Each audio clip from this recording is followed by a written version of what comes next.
সে ফুল তো সামান্য জায়গায় থাকা ফুল না, সে আল্লাহর মনোনীত ফুল। সেটা জান্নাতুল ফেরদাউস বাগের তোফাগাছির উপরে ফুল রূপে আছে। কিন্তু তার আগে 1,24,000 পীর পয়গম্বর সবাই আসছেন পৃথিবীতে এবং চলে গেছেন নাকি? তবু এত নবী পয়গম্বর আসার পরেও আল্লাহর দায়িত্ব যে এরাদও বিশেষ সেটা পরিপূর্ণ হয়নি। আল্লাহর যে মনের কাজ সেটা বাকি। মুহাম্মদ না আসা পর্যন্ত বিশ্বজগতে উম্মতের দায়িত্ব এবং ইসলাম সংস্কার এবং মহাজ্ঞান গ্রন্থ কোরআন, এই কোরআনের দায়িত্ব নেবার মতো বিশ্বে আর কেউ নাই। যিনি অন্তর্জামীন আলিমুল গায়েব আল্লাহ কোরআন যেটা তিনি জানতেন, তাই তিনি এই বিশ্বজগতে সবাই আসা এবং চলে যাবার পরে লাস্টে সমস্ত দায়িত্ব পালন করার জন্য তাকে আসার জন্য আহ্বান। সে বেহেশতের ভিতরে তোফাগাছে ফুল রূপে বিরাজ করেন দয়াল জান্নাতুল ফেরদাউস বাগে, সামান্য জায়গা না।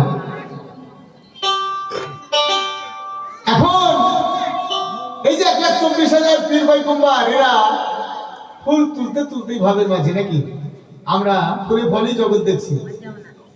1,24,000 পীর পয়গম্বরের পিতামাতা ছিলেন, আমাদেরও পিতামাতা আছে না না আছে। তিনারাও ফুলে ফলের সমন্বয়ে বিশ্ব দর্শন করতে পেরেছে, আমরাও ফুলে ফলের সমন্বয়ে এই বিশ্ব দর্শন করতে পেরেছি। কেউ বলি কেউ জ্ঞানী, এখন তার নবী হবে না, এখন কেউ ডাক্তার হবে, কেউ বিজ্ঞানী হবে, কেউ বড় একটা মুফতি সাহেব হবে, কারি হবেন, একজন বিজ্ঞানী হবেন, একটা ডাক্তার হবে, একটা অফিসার হবে, একটা জ্ঞানী মানুষ হবে, পিতার সুপুত্র হবে নাকি? এগুলো পৃথিবীর বুকে আসবে সেই ভাব। একটা গান গাই, গানে কি বলছে তারপর তিনি বলছেন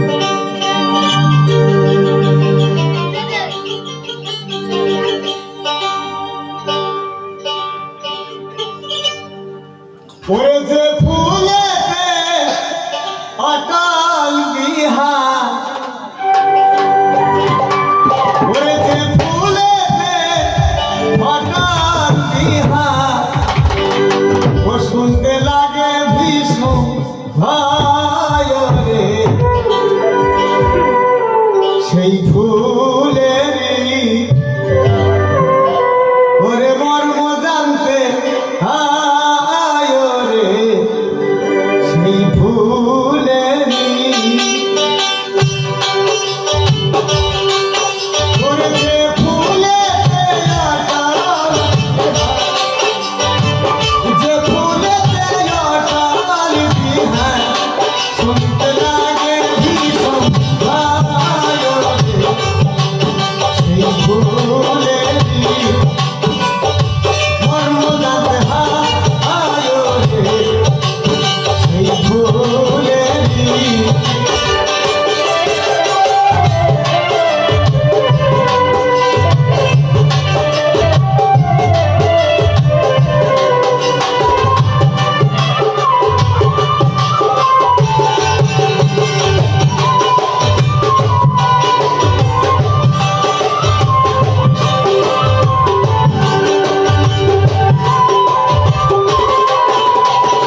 লাগে ভীষণ ভয়, সেই ফুলের মর্ম জানতে হবে। ফুলের মধু প্রফুল্লতা, ফলের মধু অমৃত সুধা, যাকে পয়দা দিন দুনিয়া, পয়দা জানলে দুর্গতি দেয় বাবা। যদি এই সিস্টেমটা আল্লাহ বহিত আর হবে না। এখন এলহাম, এলহাম কোথার থেকে আসে? যদি মুর্শিদ আহমদের দাখিল হয়ে কেউ এলেমের দরিয়ায় যাইতে পারে, তার প্রতি এলহাম নাজিল হয়েছে, তাহলে সেই ব্যক্তি এই ভাবনা পাবে। পয়দা জানলে সে দুর্গতি চলে যাবে, তার দুঃখ কষ্ট ব্যথা বেদনা এই ভবের মাঝে কিয়ামতের আলামত তার দূর হয়ে যাবে। আর যদি না জানে তাহলে দুঃখের শেষ নাই। খাল কেটে কুমির আসবে, কুমিরের আসতে খেতে না দিতে বলে কুমির নিজের বাড়ি। সাইজি বলেছেন, চিরদিন সেই যে ফুল, দিন দুনিয়ার ফুল, যাতে পয়দা দিনের রাসূল, মালিক সাইকা পুরুষ গাই। দেখি আল্লাহ নূরে নবী, নবী করে সাড়ে জাহান, এবার তার খেলার কোনো কারণ নেই। তাহলে নবীর নূর সবারই করছে, এবার বিশ্ব যতদিন থাকবে ততদিন নবীর নূরে এই সাড়ে জাহান চলতে থাকবে।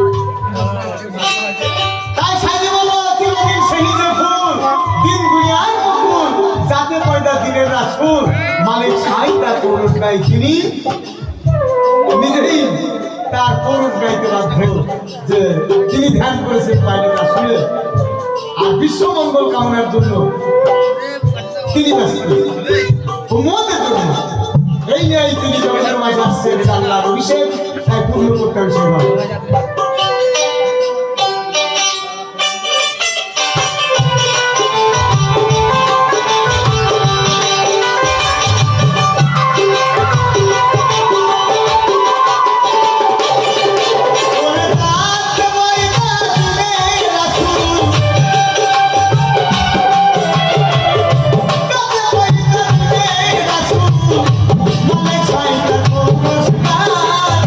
সেই ফুলের মর্ম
নাই, আসছে এবং চলে যাচ্ছে নাকি? এখন তিনি বিশ্বজগতে আসলে কার ভাগ্যে দর্শন হবে, কার ভাগ্যে দর্শন হবে না, এ কথা কেউ বলতে পারে? তিনি আজকে 1500 বছর আগেই উফাত হয়েছেন, কিন্তু তবু কারোর ভাগ্যে দর্শন হয়েছে। কিন্তু আমরা জিন্দা হায়াতুল মুরসালিন নবী সেই জেনারেশনের আমরা মানুষ নাকি? মানে জিন্দা যদি কোনো ব্যক্তি বলেছে নবী মরে গেছে, তাহলে সে নিজেই মরে গেছে। কাজে তিনি জিন্দা আছেন, হায়াতুল মুরসালিন, সেই জামানা, সেই জেনারেশন, সেই যুগের আমরা মানুষ। দয়ালে যদি উন্মত হতে পারি আমার ভাগ্য ভালো, তা নিজের ভাগ্য সুন্দর। তাহলে আমার কথা, এখন সেই ফুল ওই জায়গায় যাওয়া, ওই ফুল দর্শন করা, এটা তো সবার পক্ষে সম্ভব না। দেখো তোমার মন যদি যাইতে পারো, যদি যেতে দাও তাহলে তোমাকে নিয়ে যেতে হবে সেই জায়গায়, সেই জান্নাতুল ফেরদাউস বাগে সেখানে আছে, যদি তোমার মন যেতে যাইতে পারো।